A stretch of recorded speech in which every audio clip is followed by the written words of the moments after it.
Hello, and welcome back to the Simplifiers podcast, where we take topics in work and in life and simplify them. And friends, I got something really juicy to talk about today. There is a new concept that we're going to simplify down that isn't entirely new to some of you guys, but it's certainly new to me. It's called thought intelligence. We're going to talk about how to cultivate thought intelligence at work so that we can show up in a more calm, more cool, collected, and confident way in the ways that we lead others on our team.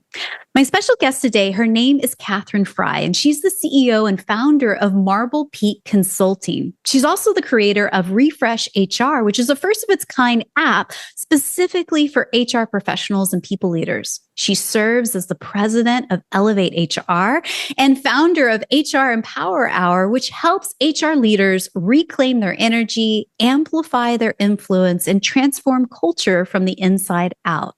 Now, she's known for her neuroscience-backed approach. She's also the creator of the Ethos Method and a viral workshop called Ditch the Pip, which has reached more than 15,000 HR leaders worldwide. So I'd like to welcome to the Simplifiers podcast, Katherine Fry. Hey, Katherine. Hi, Mary. Thank you so much for having me. And you officially have just rewritten my bio. I appreciate that so much. When you say that, I'm like, is that actually me? And it is. That is you. What an amazing place to be in life. We'll get into my story. But thank you for that introduction. So happy to be here. I'm thrilled to have you. You were recommended to me by John over at HR Like a Boss. And oh, yes. So I am so curious about this concept of thought intelligence, which you've coined.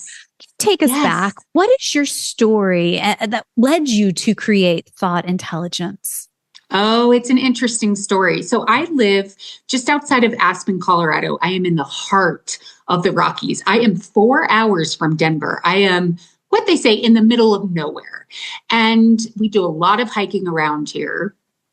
I was hiking with two friends, thankfully both EMTs, when I fell down a slope. I was stung by wasps all over my body. Oh my gosh. Went into anaphylaxis, not anaphylactic shock, but I experienced anaphylaxis, lost my breath. Thankfully, had been diagnosed with asthma just a few months prior. I was carrying my albuterol, my rescue inhaler. And once I got out of flight, I literally ran down the mountain. Talk about fight or flight. I ran down the mountain. And once I was able to get calm, I had to hike out 3 hours to my car and then drive an hour and a half to the nearest hospital. And I had begun working with a coach. She had started talking. We had talked about the difference between disempowered thinking and empowered thinking. And as I was walking to the car, as my body was literally swelling from head to toe, the thought I chose over and over and over again was, I want to live. I want to live. I want to live. I want to live. And that thought literally kept me alive. So I really, ironically, about 3 months later, I tore my ACL. It was my very first FMLA experience. I'm a huge athlete. So instead of going on ultra runs during the summer, I had a 9-month recovery period. And I really started diving deep into why was that thought so important? Because I could have chosen a very different thought. And cognitive behavioral therapy and the premise of coaching teaches us that our thoughts inform our feelings, feelings inform our behaviors, and our behaviors inform our results. So once I started experimenting with my thoughts, my entire life changed.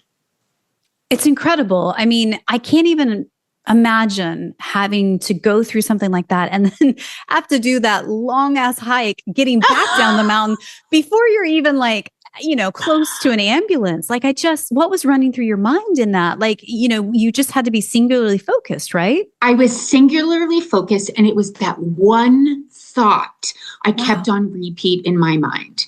I knew that I wanted to live, and it was that simple, as opposed to my throat's closing up. I don't feel good. this is a really dangerous situation. I don't have my Delorme, my emergency spot device to call in a helicopter to come get me. My thought was, I want to live. I want to live. I want to live.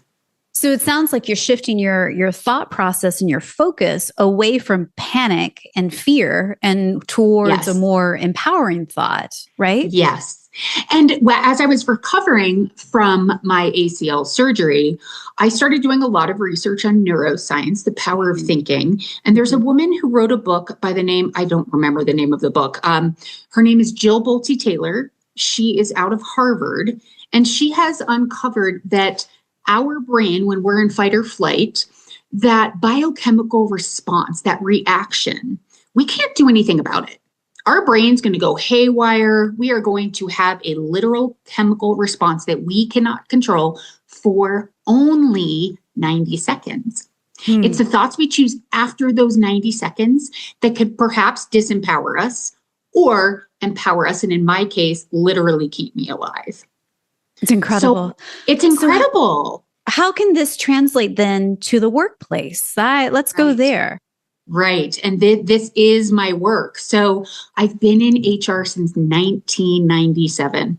And I was burned out when this happened. When I was in the backcountry, when I was stung all over my body, when I tore my ACL skiing, the thought was, thank God. I was thankful that I tore my ACL. I was thankful for surgery. So I really started diving into, you're burned out. Yeah. You need a break. It's time to figure out, I called it brain rehab, HR brain rehab. And I knew that I really needed to change my thoughts around work. My common thoughts around work that led to my burnout were, I don't have time for this. And I don't have time for this. I'm not sure how to figure this out. Oh my gosh, I'm going to get sued. Those types of thoughts that often come up for us in HR, because we are in a very specific profession where we do carry a lot of emotional weight of individuals, teams, and the organization.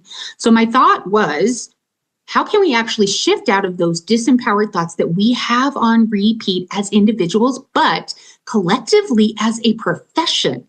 We choose these thoughts over and over again, and they're not serving us. And it's why so many of us in HR are burned out. Yeah. And I imagine when you say those things, it's like being a pressure cooker. It just builds and builds and builds and builds and builds and builds and builds until you explode. Until you explode. Your physical body shuts down because of burnout, because it's like, enough, we're stopping. Enough. Your emotional side, your actual, just that also shuts down as well, right? All of it. All pillars of health, emotional, physical, mental, all of it. Socially, I didn't want to spend time with my friends and family. I had nothing left. And that's when I knew it was full burnout. It wasn't just compounded stress, which we know burnout is the end result of that compounded stress. So I just had no idea that I was causing my own burnout. I had no idea. I blamed my boss.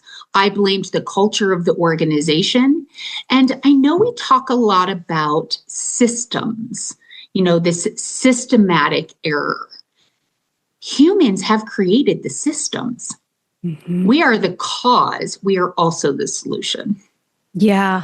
And I also imagine that burnout has taught you a lot about the power of your thoughts, right? Oh, yes. And this is the whole premise of the work that you do out in the world. I mean, the thoughts that we have and the choices we make when it comes to our health or how we show up at work. Can you speak more into that? Absolutely. Having been in HR since 1997, I've actually led emotional intelligence trainings for so many different organizations.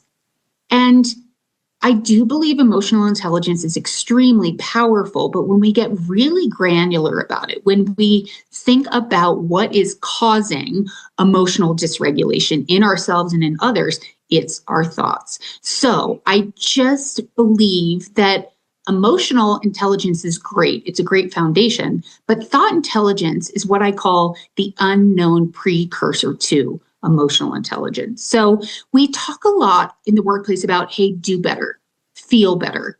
We rarely talk about thinking better. And if we want to truly get to the root cause, it's through what I call thought upgrades. So tell me about thought upgrades then. How does that start and where do we begin? Recognizing those disempowered thoughts. The very first thought we have in the morning, I love delivering. I go to SHRM chapters all over the country. I speak for a lot of organizations. I do a lot of workshops. And the very first thing I ask, the very first question I ask of the audience is, what was your very first thought this morning? And the common thoughts are, I'm exhausted. Where's my coffee? Did something happen overnight at work? I didn't get a lot of sleep. Those thoughts matter. And we actually have an opportunity right then and there, once we have the awareness of the thought we're choosing. Nobody's making us choose that thought. We are literally choosing that thought. So once we have that awareness of that thought, we can choose the thought upgrade. We can shift out of disempowered thinking and into empowered thinking. You know, it's so interesting. This keeps coming up. I just had a conversation on the podcast a couple of weeks ago with Andre Young, and he talked specifically about his 5 points of the day. And one of his 5 points is, what do you put into your brain as soon as you wake up? So it's the same concept. He was talking more about, like, do you pick up your phone and read the news or check your email at work first thing in the morning? That's maybe not a great idea. But what you're saying is, what is that first thought of the day that's creating the narrative of who I am and how safe I am? I guess is also in who I am and in my identity. Is that what we're getting at? I love that you brought that up right away, because oftentimes we in HR, psychological safety is quite the buzzword, quite the topic. I see a lot of speakers talking about psychological safety. What creates psychological unsafety are the thoughts we are choosing in our own brain. Because if you think about it, one employee could find that a manager's micromanagement style, let's just call it, is very condescending, inappropriate, really not allowing the person to do the work where somebody else actually values that level of attention. So while we have a tendency to say it is up to the organization to create a psychologically safe work environment, my approach is a little bit different. My approach is encouraging people to take a look at the thoughts they are actually choosing about events and circumstances, because in my opinion, we create our own psychological unsafety. So the approach, it's not relying on leadership to provide a psychologically safe work environment. There is that element, but where we can absolutely move the needle directly and in a split second is within our own brain, the thought we're choosing. And I want to be clear, this is not toxic positivity. This is about identifying unuseful thoughts, upgrading them with useful thoughts, replacing those junk food thoughts with health food thoughts. Yeah. And I think what happens, and I can only speak for myself, like when I get into that space where I am leaning more towards fear rather than love, right? If we boil it all down to, it's those two core at the base, right? Is when I've not gotten very good sleep, when I have not made good choices on my own, like diet and exercise and moving my body and seeing my friends and having those social times, you know, like I find that my porcupine quills go out when I've not taken good care of myself. And so it perpetuates, like every day becomes worse and worse and worse because of it. Is that what you're talking about here? Precisely. And that cycle, the thoughts inform feelings, feelings, behaviors, behaviors, results. So let's take, I'm too tired to work out. We get stuck in those cycles. So we choose the thought, I'm too tired to work out. We literally feel, the emotion we feel is that tiredness, so to speak. The behavior is we stay on the couch. We don't get up. We don't put our shoes on. And the result, we don't feel great. So you're absolutely right. And what we can do is reverse engineer that process. This is my ethos method, which we can get into. But identifying what we do want to experience, both short term and long. What do I want? It's such a simple question. I want to feel good. Great. So there's the result. I want to feel good. When I feel good, what does that yield in my life, etc. So I want to feel good. Great. What behavior do I need to take? What one small action do I need to take? I need to put my shoes on. I just need to put my clothes on. Great. What feeling? I need to feel motivated, right? Just coming up with an example. So what thought do I need to choose to feel motivated? I want to live a long and healthy life so I can play with my grandkids. Whatever that thought's going to be. Yeah. So I love utilizing the ethos method forwards to backwards, but I also like to reverse engineer it and start with the tail end of the result we want, get really clear on that result, reverse engineer the ethos method. Very powerful, and it can be done in a matter of minutes. I love that framework. And it's something for me to chew on this week for sure. Because let's face it, every single time I've gone to the gym, and even on the nights where I'm like, ugh, I really don't want to be here today, I always 100% of the time, every single time, feel better after the workout, like literally every single time. Ugh. I love that statistic you just shared. 100% of the time I feel better. Every time. Yeah. Look at that thought right there. I feel better 100% of the time. That's a much more empowered thought that you can start with.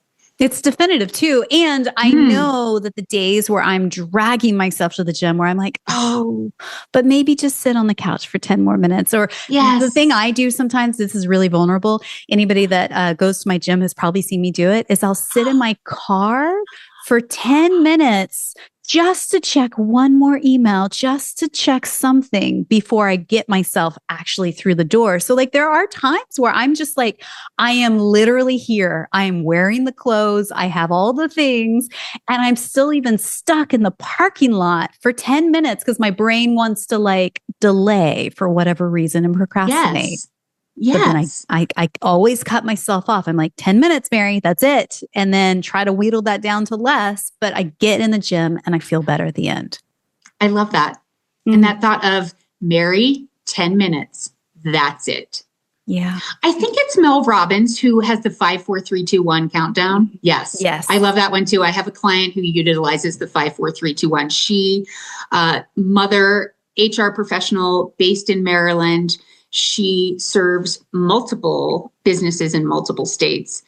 So you can imagine what her inbox looks like as she wakes up in the morning, and she no longer checks that email like we were talking about a little before. And she uses the 5, 4, 3, 2, 1. My point is, we often give advice. And instead of giving advice, well, here's what I do. I use the 5, 4, 3, 2, 1. Mary, you know yourself well enough. You have an awareness of the thoughts you're choosing. So while advice is well intended, the way to cultivate more thought intelligence is to stepping into more of a true coaching role, whether that's self-coaching, but just asking yourself or asking someone else in the workplace, what do you want to be experiencing? Yeah. What do I actually want? And that is the reverse engineered approach to thought intelligence. So let's break that down in a very specific way at work. And here's my on the spot thought Let's do it. I have a really difficult coworker that I have to meet every Wednesday for our stand up. And I dread having to go into that meeting with her. So talk us through the process. How do we get over that negative thought with that standing meeting with her and get to a better place? Okay. So your thought will inform your experiences. Your experience is going to inform your thought. So what your brain does when you choose that thought of, I'm really dreading this, your brain is going to look for all the evidence in the world of why you should dread it. This comes from our amygdala. It comes from the lizard part, the reptilian part of the brain. It's the oldest brain. What we need to do is actually shift into our prefrontal cortex. And the way I actually do this, again, I'm using the ethos method. The E stands for the event. And when you think about an E that is capitalized, it's an F that's underscored, meaning it's the facts of the event. So what's the event, Mary, that you're actually heading into? What are the facts of the event? Because you just shared so much about the meeting. Yeah. So let's say that this is the regular stand-up. This is how we share information between one team and another. And my fact is I have had less than pleasurable experiences talking to this person. Okay. And isn't that interesting? So the thoughts you're choosing are, I've had less than pleasurable experiences speaking to this person. So you're attaching meaning to the experiences you've had with this person. You're telling yourself over and over again, they've been less than pleasurable. Yeah. So our brain is going to focus on that. So let's just revert, right? Because the facts of the event are, I have had conversations with this person. I have stand-ups with this person. That is the fact. True. The meaning that we're attaching to it is disempowering in this case. It's not, I mean, tell me how you're feeling when you go to these meetings or when you think about these meetings before and after. How are you actually feeling? Dread. Yeah. Dread. Procrastination. Yeah. Dread, procrastination, all the things. So then once we have the awareness of, oh my gosh, I am actually disempowering my own self. I'm looking at it in a certain way. Repeatedly, over and over again, we don't even realize we're participating in this way. So let's start with that very simple question. What do you want? Mary, what do you want to be experiencing in these meetings? Yeah, ease, flow, not conflict. Yeah. Ease and flow and not conflict. Okay, I love that because oftentimes the ease and flow is great. That's coming from your prefrontal cortex, not conflict right there. You just dripped back down into your amygdala. When we start with, I don't want conflict, not conflict, we're coming from that fear again, going back to your simplification of fear and love. So the E, let me ask the question again. What do you want to experience? Let's do it again. Yeah, ease and flow. And for us to accomplish the task at hand. Which is relaying information. I'm literally taking notes right now. Ease, flow, accomplish the tasks, and relay information. Yeah. Great. So how do you need to show up in a way that allows for ease, flow, the accomplishment of tasks, and relaying information? How do you, Mary, need to show up? Prepared, calm. Yes. Cool, collected, warm, friendly. Professional. Yes. Prepared, calm. Okay, great. Professional. So when you show up in that way, how do you feel? How do you feel when you feel good? Rooted and centered in who I am. Yeah. Great. So what's an empowered thought that's going to allow you to show up in that way, to yield that result of flow, of ease, of accomplishing the task? What's the thought? What's the empowered thought? I'm really good at being warm, friendly, and professional and communicating what I need to do to accomplish the task at hand. So how are you going to show up to the meeting? Just like that. Warm, friendly, ready to accomplish the task. Did that shift anything in you? Yeah, I think and by the way, listeners, thank you for coming to our coaching session. We did not plan this. No, we didn't. And I think it's actually really great when you can hear your process, Katherine, of how to get from negative thought to a more empowering, positive thought, because you're right. You can't, my therapist has only been saying this to me for years now, but you cannot control, fix, alter, or mend other people and how they show up to the world. But you certainly can control, fix, alter, and mend how you show up in the world. So it's reiterating what my therapist also tells me. Absolutely. And my poor little brain sometimes just forgets, right? We forget. And there's a big difference between coaching and therapy. Coaching is about looking ahead, moving towards something that we actually want. And don't get me wrong, I've been in and out of therapy my entire adult life. I love it. Coaching provided me something that was very different. And I was talk about a disempowered thought. I was so judgmental of the coaching space before I became a coach. I thought, this dysregulated industry, people don't know what they're doing. And it was actually this premise of coaching, the thoughts informing feelings, behaviors, results, that when I experienced the shift, my whole life changed. So And you said something really interesting, that we can't control other people. We can't. So true. That is factually based. However, when we start to understand this concept, we can start, instead of calling people out, we can call people in on the thoughts that they're choosing. So similarly, you can show up to this meeting with this coworker and say, what do you want to be experiencing?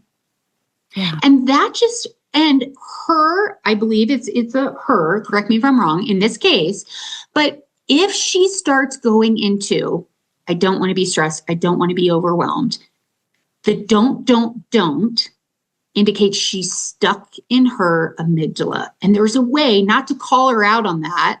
Oh gosh, here we go again. It's more like, wow, she's in her amygdala. How do I get her into her prefrontal cortex? And it sounds so simple. This is why I love your podcast. It is simple and it's effective. Great. I'm really clear that you don't want to be overwhelmed. You don't want to be staying late. What do you want?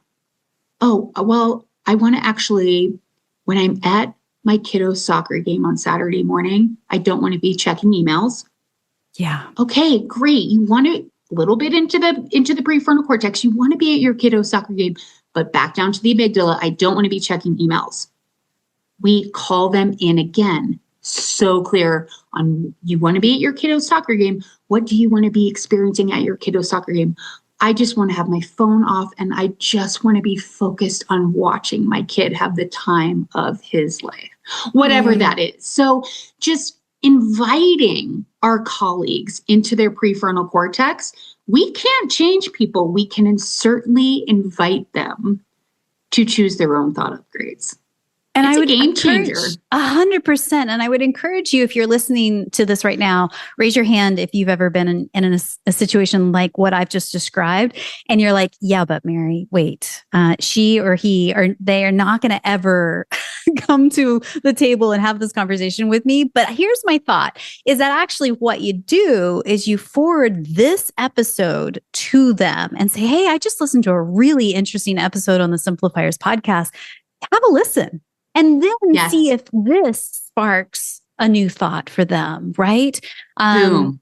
Yeah, because then that's the invitation to a different way or a different approach to thinking and how we're going to approach the work that we need to get done, right? Precisely. If your coworker is showing up in a way where they're constantly overwhelmed, maybe they're constantly defensive. Yeah. That's when I hear a lot, and they're so defensive. Okay, well, how are you going to know what thoughts they're choosing that are informing that defensiveness? How can you actually help them understand what thoughts they're actually choosing? And is it empowering or disempowering? And what needs to shift so that they upgrade into an empowered thought? It's really powerful. Yeah. So talk to us through the CUP framework. Catch, upgrade, and practice. How do we use it when our thoughts start working against us? Yes. So let's use the defensiveness as an example. So the thought that we're catching is, I'm sitting in judgment of somebody else, right? It's a judgmental thought of, they're so defensive. So we catch the thought, they're so defensive. The upgraded thought, I mean, what would that be for you? Do you like how I'm switching it back to you? Yeah. So if you chose the thought, I mean, do you have that thought sometimes? Yeah, for sure. And I'm like, I know at least enough now because I've been podcasting for a long time and I've learned from a lot of really, really smart people that when you get into a place of a negative thought, it is so exhausting. And I know that there's a better thought out there. And my life work is shortening that gap, shortening that time that I stick in the negative thought to catch it, be aware, and, to your point, upgrade it and practice again, right? Yeah. Yeah. So the thought of, they're so defensive, we have to catch that thought that we're choosing. They're so defensive. And for me, if I'm sitting in judgment of somebody else, they're so defensive. The upgraded thought could be, why are they so defensive? It can literally be the same words, but it's just an upgrade into curiosity. Sometimes it's just a switch in our tone, but every human's different. So my thought upgrade is going to be very different than anyone else's Yeah. because of what we're making that defensiveness mean. Oh gosh, they're so defensive. Mm-hmm. I mean, the upgrade, go ahead. No, I was just going to say, and what that points to in my head is we're practicing empathy, aren't we? We're practicing it in a really practical way of pulling ourselves out of our singular focus of who we are and what our interpretation is of the event and moving into a place of empathy or even, I dare say, compassion, where we're looking at it from their point of view, right? And understanding how and why are they coming to this meeting or event so defensive, right? Absolutely. And I do a lot of skills training. Curiosity is a skill. Compassion is a skill. Confidence is a skill. A lot of us just believe, oh, that person's so confident. All these past events that have happened in their life have led them to being so confident. It's actually the thoughts we are choosing as adults in the moment that help us develop that skill of confidence or prohibit us from developing that skill of confidence. So you're absolutely right. Empathy, skill we can develop. It's a skill we can develop. Yeah. So then the practice, the P part, tell us more there. Practice, right? So once you figure out what your disempowered thought is, they are so defensive. I mean, for me, my thought, because I've been doing this work for so long, I catch that judgmental thought and I go right into, well, why? Why are they showing up defensively? And even that's my upgrade. And then I practice that thought when I choose to lead with, why are they showing up in that way? Why are they showing up defensively? My outlook changes. How I approach that person changes. Instead of this blame and shame, how dare they be a defensive human being? Well, what's actually happening with them? And just that thought right there is going to influence how I show up behaviorally with them and the result I experience based on my interaction with that person, as opposed to just the shaming that we do. And by the way, I believe we all know this. We have a negativity bias. Our brain is hardwired for that judgment. And when we just catch those thoughts that are coming from judgment, coming from fear, coming from the amygdala, we literally have the opportunity to come from our prefrontal cortex through the cup method. Catch it, upgrade, and you just practice that thought. When you notice, because your brain will absolutely go back to they're defensive, they're defensive, they're defensive. You just have to catch it and upgrade it with whatever thought you choose to upgrade to. Does that make sense?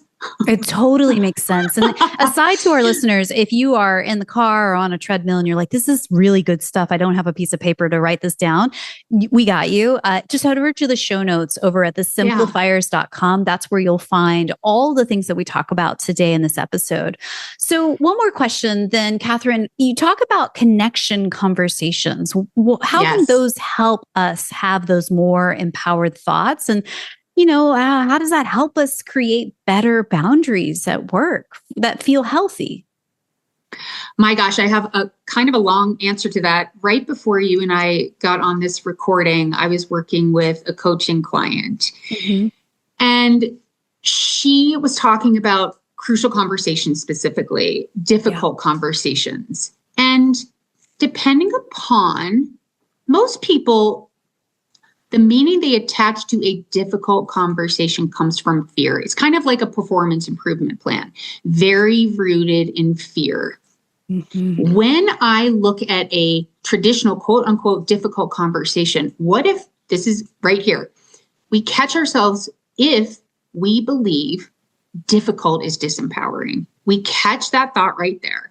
We say, okay, well, how am I going to show up if I continue to think this is a difficult conversation? My thought upgrade is it's a connection conversation. Yeah. Sure, maybe it's difficult. However, when I choose this is going to be a connection conversation, I can show up in a way to understand this person on a deeper level. Maybe it doesn't have to be difficult. Maybe it's an opportunity to connect and not just understand the other person, but to also show up in a way using my skills of confidence, assertion, and share what's important to me, share what my boundaries are. You hit the nail on the head just a couple of minutes ago with treat others how they want to be treated, the golden rule. The platinum rule, treat others how they want to be treated? What if it's actually both? What if what if we treat others how they want to be treated and have the boundaries in place and communicate in a way while treating them how they want to be treated and educating on them how we need to be treated too? What if there's actually an and in there? There's an opportunity for connection. It certainly could be reciprocal as well. And I think that this is the piece that I think is really interesting about the work that you do, is that once you have this language, if you will, a shared language that you and, other coworkers are listening to and absorbing at their own pace, obviously, that's where you can start to have those connection conversations of like, hey, that was really interesting. How does that change the dynamic of how you and I work together? And what could we do, to James Clear Atomic Habits kind of mentality, 1% better? What can we do 1% better today, next week, next quarter, next month? Oh, it's so interesting. Katherine, I am so pleased that you're here. And you guys, if you have not found Katherine and the work that she does in the world, I highly recommend going to our show notes. So go over to thesimplifiers.com. You'll find lots of links down there for the work she does. And one of the things I want to point out in particular is something that you call the HR Empower Hour. So my gosh. Hold a Zoom call every Tuesday, and some really great topics are coming up in April and May. Tell us more. Yeah. So HR Empower Hour, I started in 2023. I left the 9-to-5 HR world after 25 years, started my own coaching and consulting business. And my vision, my whole purpose in life is to empower the people who empower people. I burned out in HR. I get it. And I believe thought intelligence will absolutely help reverse those statistics on burnout, that only 4% of HR professionals are burned out when we actually apply thought intelligence. So I incorporate the concepts of thought intelligence into a weekly workshop. I am a SHRM and an HRCI recertification provider. So for every single workshop, instead of going to a conference, getting really excited, getting really inspired, taking all this information, you get back to your office and the thoughts we're choosing about the emails and the meetings, we don't have a tendency to not apply it. Yeah. So the whole concept of HR Empower Hour is to have a micro tool every single week rooted in thought intelligence. It's based on a member's informed topic. So instead of some insurance company being a sponsor coming in and saying, hey, talk about this, I actually survey the members to say, what do you want to talk about? So if it's imposter syndrome, we actually talk about the disempowered thoughts that are informing our imposter syndrome, how we override those thoughts. And there's always a micro neuroscience backed tool that we use to shift out of that. And then we apply it. We practice it until the next week. And then we try another new tool. So some tools work better for other members. But that's the beauty of it. There's micro tools and you get to take or leave what works best for you. Yeah. So the website is marblepeakconsulting.com. That's where you can find the link to HR Empower Hour. And again, all of this is in the show notes over at thesimplifiers.com. And you generously offering something really cool to our listeners. So she is offering 25% off her one-on-one coaching program if you just mention that you heard this podcast. So you'll find the link in our show notes on how to schedule a discovery call with Katherine just to see if it's right for you. But what a cool gift to give our listeners. Thank you. Yeah, it's my honor. I again was so judgmental of the coaching space. And now that I'm a certified executive coach, I self-coach, obviously. That's what thought intelligence is all about. But I also help people increase their thought intelligence while I'm coaching them. It's a game changer. Coaching is so incredibly important because it really does help you see your blind spots and help you think of it in a more empowered thought and get unstuck. Really, if you are feeling stuck in your career or something at work, I highly recommend it. So Katherine, as we wrap up, there are a few questions I'd like to ask everyone who come on the podcast as rapid fire. So here we go. One book or blog that you're reading these days that's either inspiring you or poking holes and challenging your belief system? I'm going with the poking holes and challenging my belief system. And I may ruffle some feathers with this one. Mel Robbins' book, Let Them Theory. So I love this book. I find that a lot of people aren't reading it in full, and they're using that thought of let them in a very disempowered, divisive way. Let them, let me. And if you've read the book, I hope Mel comes out with a sequel called Let We. Let we. So more of a unification. How can we actually work together while I'm letting you, while I let me, if that makes any sense. So I love the book. I think I'm on my third read of it, and I'm really hoping Mel does a sequel. Oh, it's so good. I'll link that book up in the show notes for you guys over at thesimplifiers.com. So tell me, who's somebody in your network, somebody you know personally, you just feel is up to brilliant things, so we could shine a spotlight on them? And who knows, maybe one day we'll have them on the podcast. Who would that be? Amy Dufresne. She is the CEO of HRCI.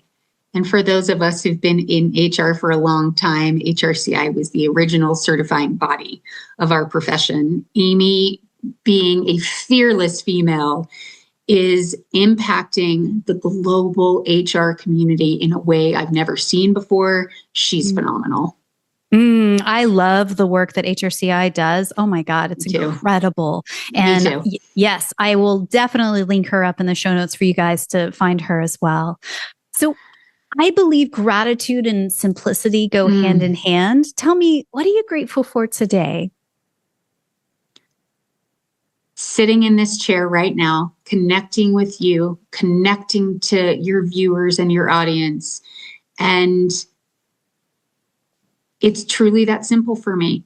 This human connection and how we can create a better world through our thoughts. And I just appreciate this conversation. I appreciate all that you're doing. I really do. Simplification's key. Thank you so much for saying that. And I'm so grateful for you. Oh my God, I feel like you're just a fountain of information that we will definitely need to have you back on the podcast to kind of have part two. Absolutely. I would love that. You can find her work in our show notes over at thesimplifiers.com. You are mostly on LinkedIn. That's a great way to get connected to you. Yes? Yes. Great. So you can send her a DM, say you heard this episode. All of that would be great. So my final question for you today is this. Someone somewhere is listening to you and I right now, and they are feeling really disempowered at work. Things are feeling extra crunchy, and they feel like they're on the verge of burnout. What's one thing you could whisper into their ear right now just to encourage them in this moment? Ask for help. So many of us don't. We offer to help others, and it sounds so simple, but it's so hard for most of us in the people spaces, people managers to actually do, to take our own advice. Yeah. Asking for help is an empowered move. Katherine, thank you so much for your time today. Thank you. Such a pleasure, Mary.